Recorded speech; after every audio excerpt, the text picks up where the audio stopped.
It is Saturday, February 27th. So, where I left off yesterday was pulling apart my sand tray and individually reworking every one of the little plantings inside the tray. The old sand was infiltrated with all kinds of roots from some weeds and some desirable plants. So what I'm decided to do is to reconfigure the sand tray and put the weed barrier in between a tray, in between two trays. So now the sand's going to go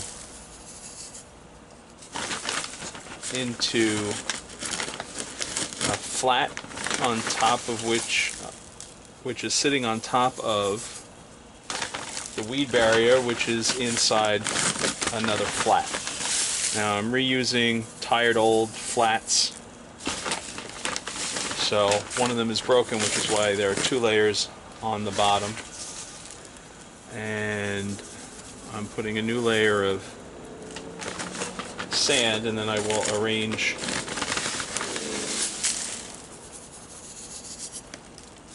the trees inside the sand, paying attention to who's going to be the back of the sand tray, because I like to make sure the taller plants are in the back of the tray, so I'm less likely to skip them when I water.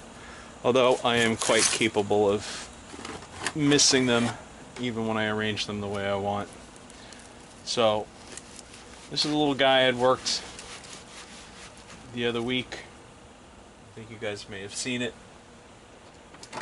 This was that really bizarre elm. I just said I'm going for it, and I got rid of, I don't know, 75% of the tree. And now I have all the other little ones I reworked, and I'll nestle them in so that I don't forget about them. I looked at the azalea. It really did not need a root pruning, so I left it alone. So just took off some unwanted growth, and I thought the seed pods, and missed a couple. So we'll let this bloom. I'll give you some pictures later on, and then I'm gonna prune him fairly significantly. And then I have one of my boxwoods that I trimmed back,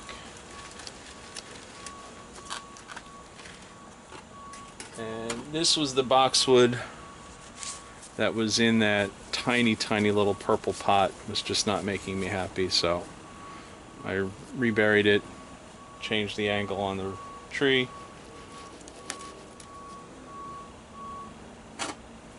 This is my erodium. There's not much to do on him. Cleaned up the roots. I don't think I even gave him fresh soil.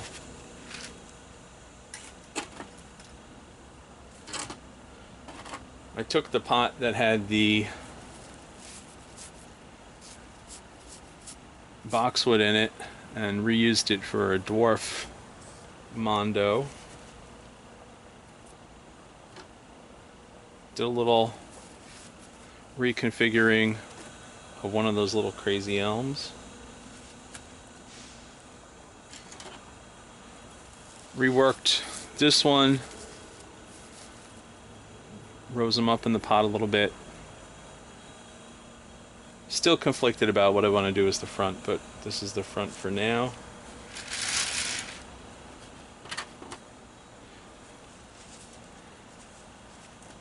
Another little one, not sure what I'm going to do with that branch. May wire it, may remove it. Nestle him in. Change the planting angle on that one. He has multiple options. I may get rid of this whole piece up top. Not sure yet, but I like the way he's progressing. Or she. And then I have my weird little containers that I made in the workshop.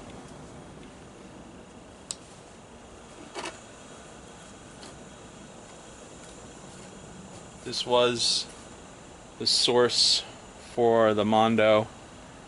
I split it up, put one in the purple, kept one in the... And here is the source for all my weeds that grew in the tray. So it leaves me room to put in a couple other small ones that I have floating around, so I'll work on them. The other elm that was in the training pot I was completely unhappy with, so reworked it, decided to go in a deeper pot, knowing after my experiment that those deeper pots are going to give me better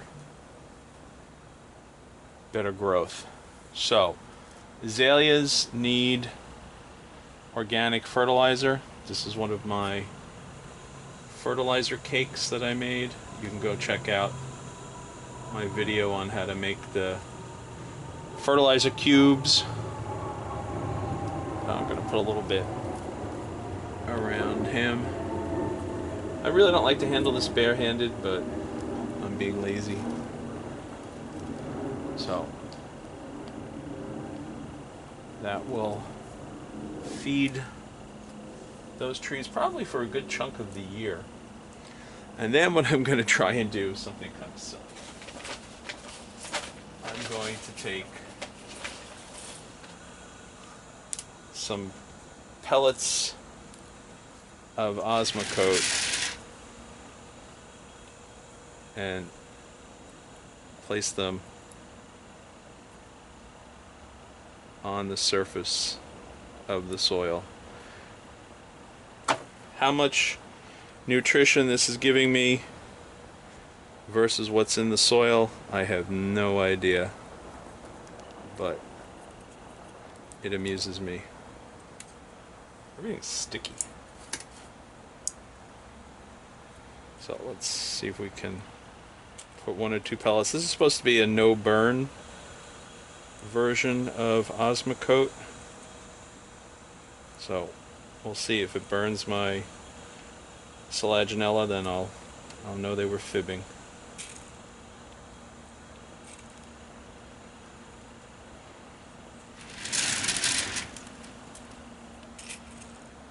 I know this is not a significant source of nutrition for them, but I love the contrast of the trees with the fertilizer pellets. Some of the pellets are almost as big as the leaves.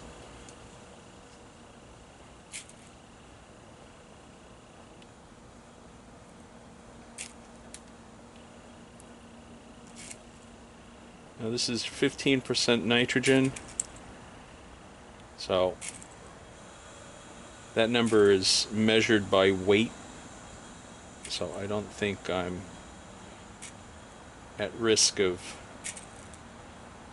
burning these trees, and I don't think I'm at risk of overstimulating them. When you put your trees in a bonsai container, you're basically saying that that's it. I'm not expecting any significant increase in your thickness or huge outputs of growth.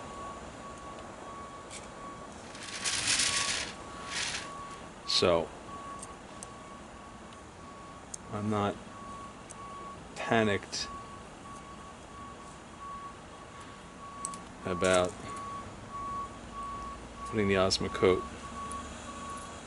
directly on them. And with the exception of the azalea and the erodium, the rest of the plants are grown for their foliage, not for flowers or fruit.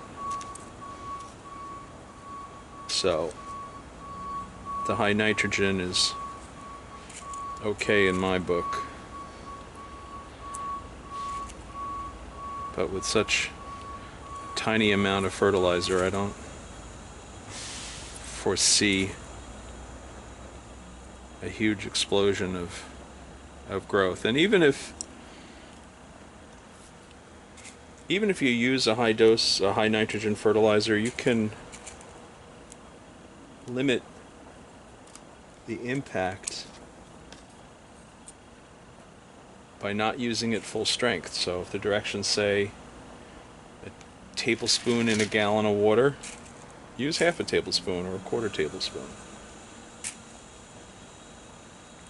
I know there's one manufacturer who tells you to mix 7 drops of their fertilizer in a quart of water and have it handy, so whenever you water, you're giving them a little bit of food. Well, food's the wrong phrase, but you give them a little bit of fertilizer and it doesn't hurt.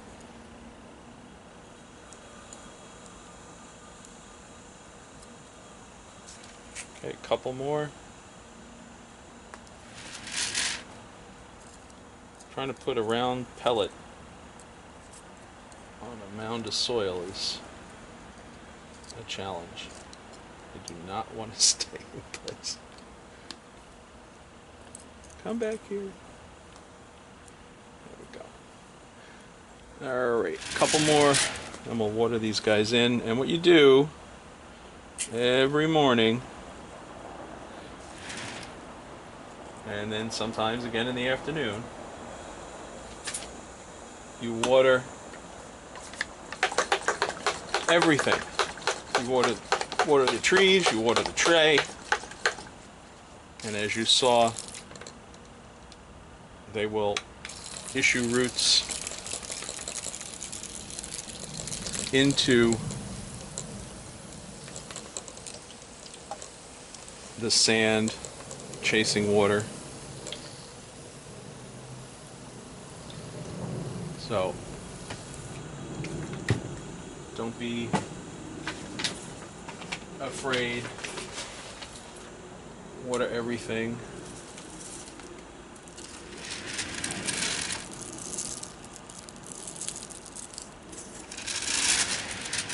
Okay, so there's my reconfigured sand tray. I think I want to wire that branch, and then we'll put them back on the shelf. And next time I do a regular watering, I'll set the hose on a really gentle setting and water everything, and keep doing that for another year. So this is the spot where I'm supposed to tell you to go out, like, subscribe, hit me in the comments, questions, requests, ideas, and most importantly, go out and play with your trees. Have fun.